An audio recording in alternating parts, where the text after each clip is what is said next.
Makan jati, beli babat. Cakep.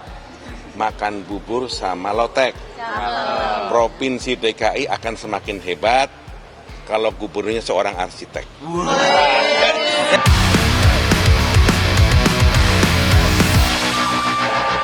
Seperti beberapa kali kita bicarakan di podcast ini, sejak era reformasi, Jakarta masih tetap seksi untuk dibicarakan dalam momen pilkada ini dibandingkan dengan daerah lain. Kenapa? Ya karena Jakarta adalah tangga terbaik untuk maju secara nasional di pemilihan presiden. Dan situasi ini juga yang mendorong Anies Baswedan yang sempat jadi calon presiden di 2024 mau saja turun peringkat menjadi calon gubernur DKI. Karena hanya itulah cara dia untuk bisa tetap pertahankan popularitasnya untuk cadangan di Pilpres di 2029 nanti. Dan bisa jadi Pilgub DKI kali ini adalah pertarungan terakhir Anies Baswedan. Karena jika dia akhirnya jadi calon gubernur dan kalah, maka tenggelamlah nama Anies Baswedan. Nama Anies Baswedan ini sering saya dengar ketika masih sering berhubungan dengan istana. Anies ini menariknya ternyata jadi momok menakutkan. Isunya nih, Anies harus dijegal karena kalau dia nanti jadi presiden, Anies akan menggunakan kekuatannya untuk menuntaskan masalah-masalah termasuk korupsi di kekuasaan pada era Jokowi berkuasa. Dan saya yakin sih Anies akan melakukan ini. Bukan karena dia peduli pada korupsi, bukan. Tapi sebagai alat untuk semakin menaikkan popularitasnya demi memenangkan pertarungan.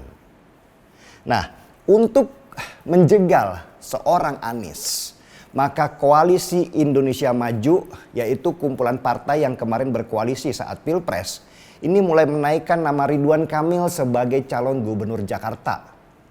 Kenapa sih mesti Ridwan Kamil? Apakah nama Ridwan Kamil nanti akan kuat melawan Anies di Jakarta? Oh, tentu tidak. Karena nama Anies ini sangat kuat di Jakarta. Apalagi Anies Baswedan diusung oleh PKS yang menang dalam perolehan suara di Jakarta.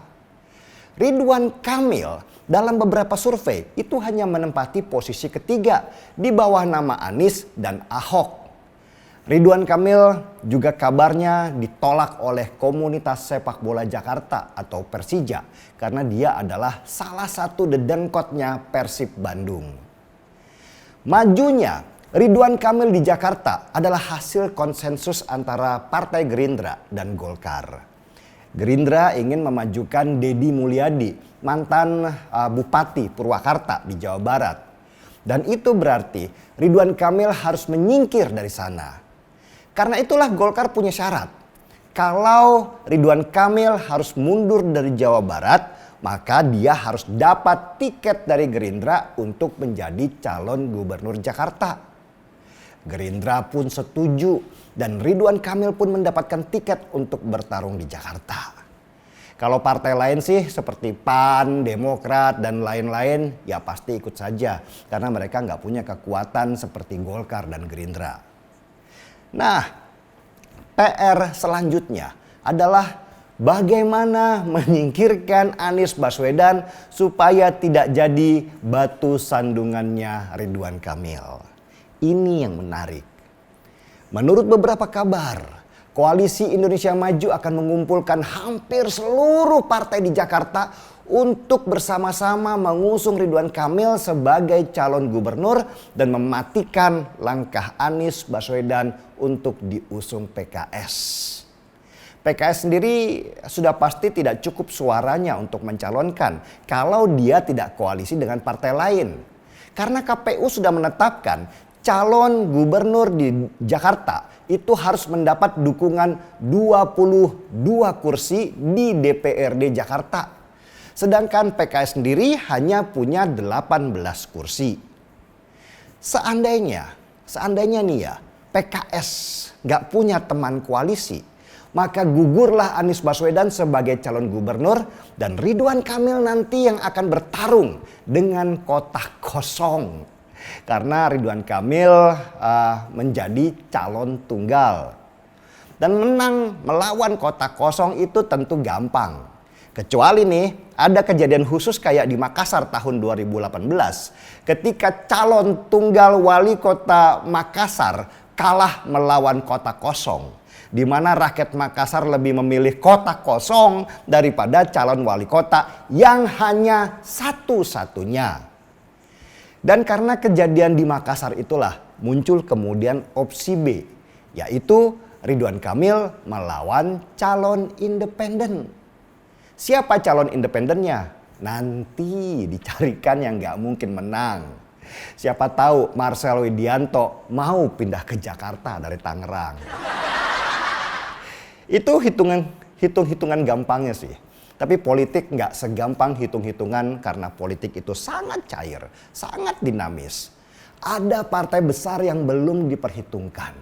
Siapa dia? Ya, PDI Perjuangan, partai pemenang kedua yang mendapatkan 15 kursi di DPRD Jakarta. Dan sampai sekarang PDI Perjuangan belum memunculkan siapa calonnya. Ini strategi PDI Perjuangan supaya nggak kelihatan strateginya. Suara-suara untuk memunculkan kembali nama Ahok di Pilgub DKI Jakarta ini semakin santer terdengar. Tapi nanti dulu, ada kalkulasi yang lebih afdol. Siapa tahu nih PDI Perjuangan akhirnya bergabung dengan PKS ikut mengusung Anies Baswedan melawan Ridwan Kamil. Ini bisa saja terjadi karena PDI Perjuangan seperti kita tahu ini punya dendam sejarah terhadap koalisi Indonesia Maju yang dianggap sebagai koalisi bentukan Jokowi. Kader PDI Perjuangan yang mereka anggap berkhianat. Memang gak bisa baper di politik kita ini. Gak ada idealisme di sana. Yang ada hanya kepentingan. Yang kemarin caci maki sekarang jadi memuji. Yang kemarin memuji sekarang membenci. Yang kemarin menjilat sekarang pada muntah. Yang kemarin muntah sekarang jilat lagi muntahan-muntahannya. PDI Perjuangan yang berseberangan dengan PKS secara ideologi. Bisa jadi mereka di Jakarta ini bergandengan tangan hanya karena ingin mengalahkan musuh yang jauh lebih besar. Kita nikmati saja pertarungan ini sambil seruput secangkir kopi.